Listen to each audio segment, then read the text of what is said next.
So now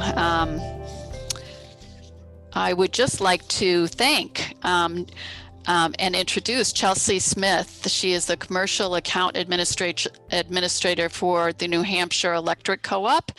And the co-op is actually one of our sponsors, our keynote book sponsors. So we thank them very much for sponsoring.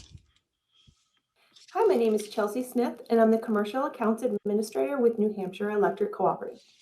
New Hampshire Electric Cooperatives has a social and environmental responsibility budget that allows us to go above and beyond the basic energy savings program. New Hampshire Electric Cooperative provides incentives for electric vehicles, electric vehicle chargers, and we have a commercial electric vehicle program also. Recently, New Hampshire Electric has been working with Vehicle to Grid, V2G, in order to help schools within our territory to consider electric buses in order to reduce diesel emissions. New Hampshire Electric has supported NHBSR shortly after it was formed, and we proudly have supported them since. Your next session will be Cultivating Regenerative Community. Presenter Brian Murphy from Placework. Thank you all so much. So we're really happy to have Brian Murphy join us today to share his presentation on cultivating regenerative community. Looking forward to all that you have to share with us, Brian. Thank you. Thank you, everybody. Thank you, Chelsea, for that nice introduction. Thank you to the New Hampshire Businesses for Social Responsibility for creating this event. I want to give a shout out to Molly Redfield and the team for all the organizational stuff. You guys have been just breaking your backs pulling this together, and it's coming together very nicely. And I'm really grateful for the time we've had working together in preparing for this. And then finally, I just want to thank you all here as participants. Thank you for sharing of yourselves and being here to be part of this cool event. It's good to be with you today, and hopefully this will be the last virtual spring conference for the New Hampshire Businesses for Social Responsibility, at least for the foreseeable future. I'm happy to be joining you today from the Placework studio here in Portsmouth, where I work with a team of architects and designers who believe that there is regenerative potential in the way that we plan and design the built environment. I want to share some perspectives that we have gained through this work, and I think that these perspectives might resonate with you and your work. We believe that our work is really about people and their communities and their sense of place. Architecture and buildings, those are just the medium that we work through to connect these things. And I wonder if any of you may approach your work in the same way. We very consciously adapted this phrase, architecture is for everybody, from bell hooks. You all may be familiar with her in her book, Feminism is for Everybody. In that book, she wrote, "To be truly visionary, we must root our imagination in our concrete reality, while also imagining possibilities beyond that reality." Like Hook's views on feminism, we believe architecture touches everybody, and everybody has to participate in the shaping of our shared spaces. We also believe that there's an urgency in elevating the way we design and shape these places. I could go on about our design philosophy and even get pretty deep into the intersection of feminism and the built environment, but that's a whole other presentation that I would love to give another time. Today, I want to go in a different direction.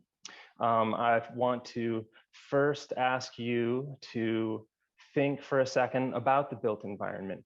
Now, that term, the built environment, it's kind of industry jargon, but I think you can imagine it really is just, it encompasses the things that we make, the fixed constructs with some degree of permanence, buildings like houses, and apartment buildings or churches or schools or hospitals, but it also includes roads and railways and highways, bridges, airports, and even parks and outdoor shared public spaces. So what I'd like to ask you about is, what do you think is the relationship between the built environment and the natural environment?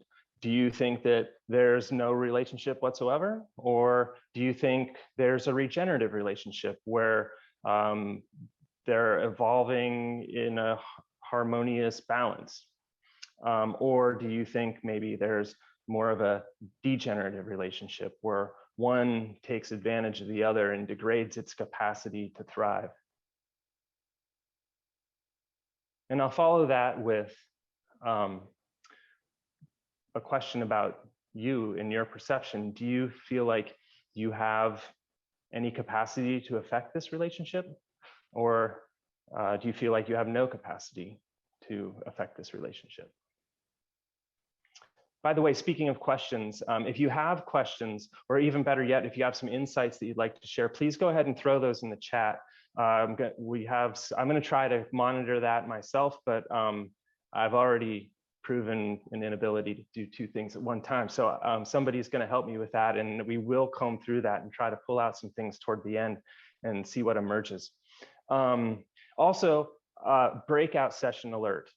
I just want to give you a heads up. I'm going to ask you all to go into breakout sessions, small groups, to have a little discussion, but I'll tell you a little bit more about that later.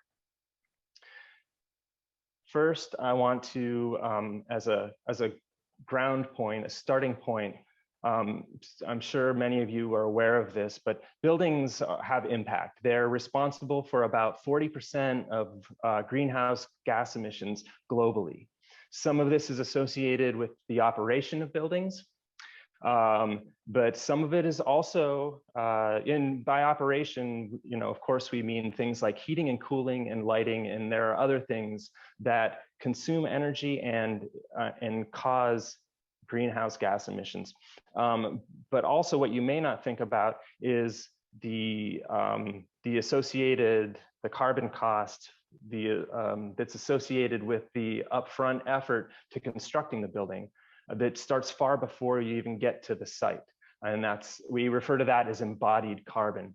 And this involves extracting resources to manufacture materials and products that go into the building, and then the shipping and transportation that sometimes covers great distances to be part of the building. It was around the time of the energy crisis in the early 1970s that the building design and construction industry started to get serious about reducing the impact of buildings. In the decades since then, terms like green building and sustainability, they grew from buzzwords to benchmark standards, with a focus being on impact reduction. But more recently, we have been increasingly rising above this do less bad mentality to a do good approach in building. I'm sure that you can imagine that a huge amount of resource extraction and energy intensive manufacturing processes are involved in making steel and concrete and glass and other materials in the building, and the impact of chemical and polymer-based materials that are used for insulating and waterproofing buildings, the impacts of these things on everything, natural systems, the environment, but also on social systems and people. A new approach to building is emerging, which focuses on net positive outcomes for both the environment and for communities. With a whole systems of understanding, we can think of buildings as being inherently connected to different sets of systems, not only economic systems, but social and cultural systems and systems of place. We ourselves as humans are nested within these systems, and everything we build, everything we do is nested within natural systems of the earth, and as such must contribute to its thriving existence. We must bring this regenerative mentality to all of our work.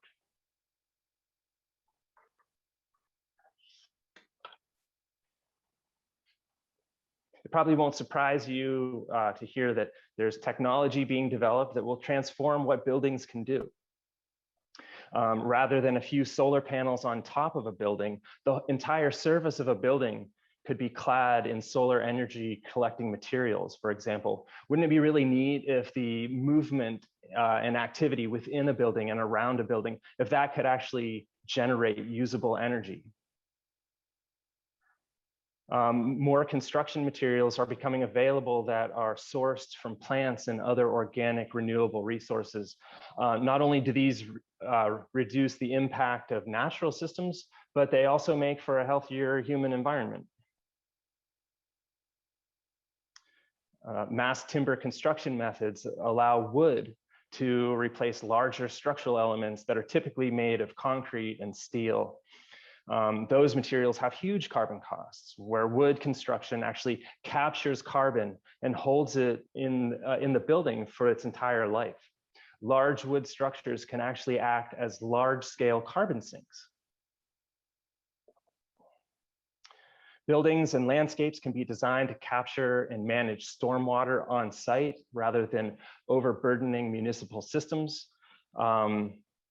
They can use treat and recycle water that's used in the building plumbing system. Imagine buildings also acting as giant filtration systems that extract carbon from the air and send it to be stored in the soil or somewhere in the building itself or somewhere else rather than into the atmosphere. I'm moving quickly through these concepts the point is, it's not a deep look at these technologies. It's to see that there's a higher potential in how the things we build can relate to the natural world. All of these things are in the realm of the technical and the functional though.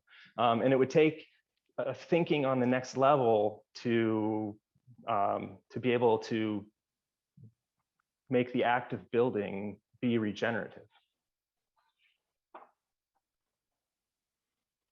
Buildings themselves, by the way, are not actually regenerative. The process that creates them must bring about outcomes that are regenerative. The very process itself, the way we interact and make decisions, that can be regenerative. Changes in natural systems will offer challenges to the way we live here in New Hampshire. We are already seeing the effects of sea level rise right here on the coast where I am now. And it becomes less comfortable, as it becomes less comfortable or even unsafe to live in other regions, people will have new reasons to be attracted to New Hampshire. I don't think I need to go into details about the effects that this could have on an already strained housing situation or on transportation systems. How can we prepare ourselves for the kind of thinking it will take to see a higher potential in these circumstances? Okay, let's take a breath. I'm skimming the surface of some pretty big topics here. Let's get off at the next exit and let's take a side road here. And I'd like to tell you about a story of a project that we were fortunate to be part of several years ago that really turned the light on for us early in our practice.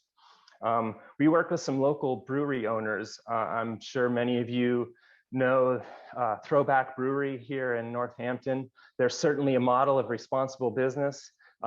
We worked with them to transplant their brewery into an old barn. This project was full of technical challenges, as anyone who's ever dealt with a barn can relate. And there were all manner of impact liabilities on the natural environment. But what was special about this project was that while the owners their vision was focused on brewing beer, but as it turns out, there was also a higher focus on creating a deep sense of place, one to which people would want to connect. And now let me just say that for our part, we were kind of proud of the fact that this felt like a farm with an old barn in the end, or after the initial part of the project. That felt like a big success to us, rather than turning it into some commercial development with a giant parking lot or some grand work of architecture with a capital A. That was not appropriate for this project, and we were really excited to capture that rustic farm sense, which is what the owner's vision was. They were happy that their brewery was up and running and that people were coming to partake. There's a giant solar array on the barn roof. The water from the brewing process is treated on site and eventually makes its way back into the aquifer nearby. And the spent grains from the brewing process are actually used to feed farm animals. But the more interesting part of this trajectory, of their vision, was that they started with a brewery and a barn. And when those things came together, they had the vision grew into food. It was accelerated, by local or state liquor laws. They had to have offer food to be able to serve beer. So it was accelerated a little bit on practical reasons, but really, I mean, that was part of the vision. And they found this awesome chef, and she came aboard, and she had a vision for farm to table dining. And they turned to the field and started cultivating the farmland that had been fallow for years. And then they started producing so much for the restaurant, too much for the restaurant. They started a CSA. And so talk about a regenerative situation. Some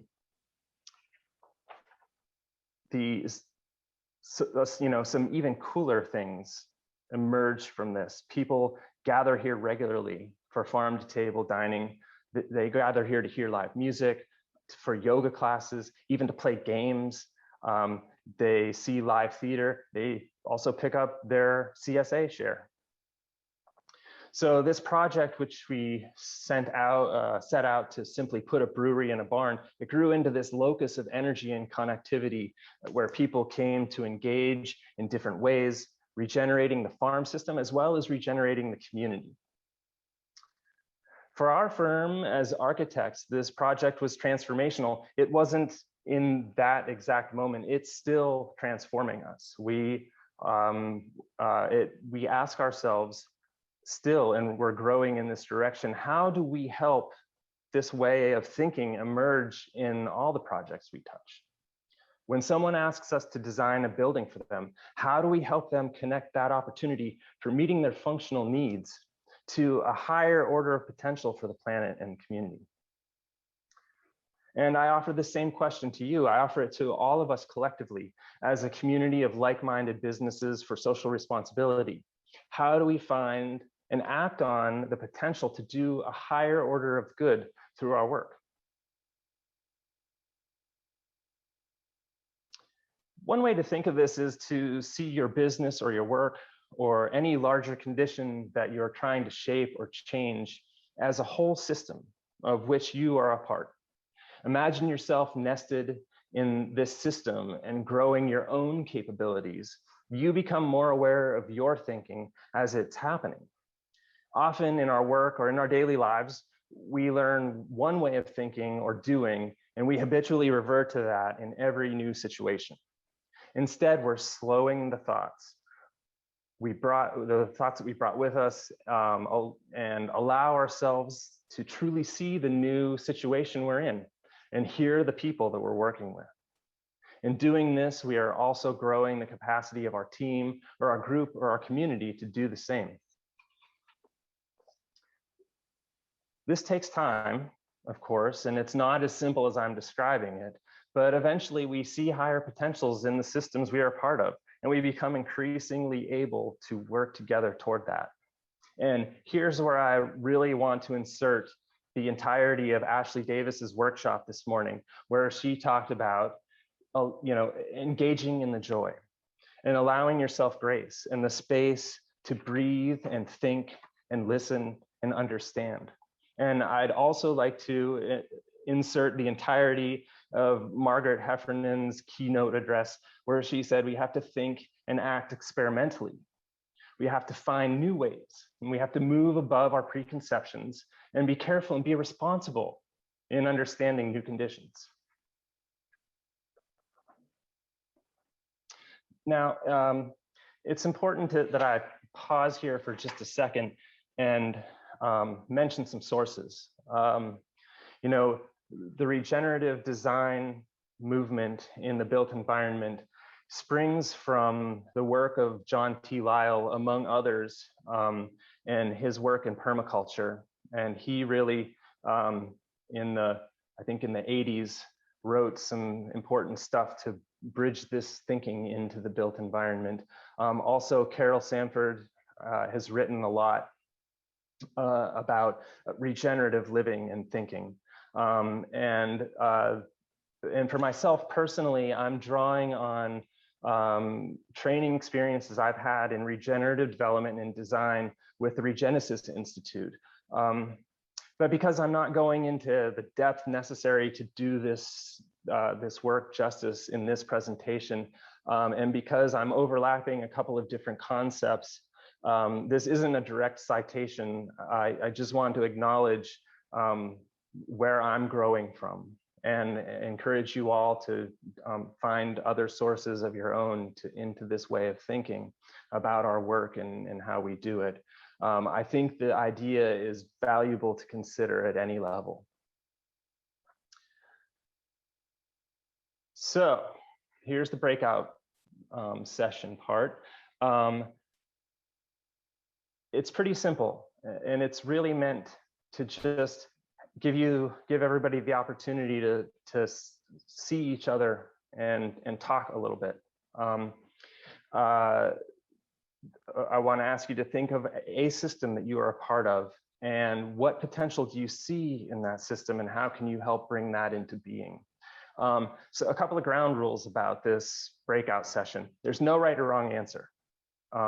Don't worry about that. When you come back out of the breakout session, we're going to share if anybody's so inclined. I'd love to hear what emerges, but you don't have to feel like taking notes and being prepared to report out. So just be comfortable and allow yourself the grace and the space to have a conversation. And more importantly, listen, and listen carefully.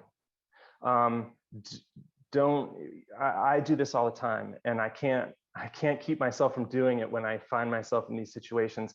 I'm so distracted trying to think about what am I going to say when it's my turn. Don't worry about that. Make it up, but take the time to listen to what somebody else is making up. Before we go into the breakout, I just want to add a couple of things in case it doesn't, when we come out of the other side of the breakout, we'll talk a little bit. We'll look at any questions that may have come up in the chat, and we'll kind of freeform it a little bit. But I don't want to miss the opportunity to summarize by asking you to think of just 3 things. Systems thinking. Try to move yourself towards seeing whole systems and understanding connectedness within them. It sounds like, heady, complicated speak, but it's really intuitive. You are part of a system. You are part of a family or a neighborhood or a town or a community. So just think about how you're nested within a system and your relationship and relationships of other parts of the system and living systems. Seeing potential.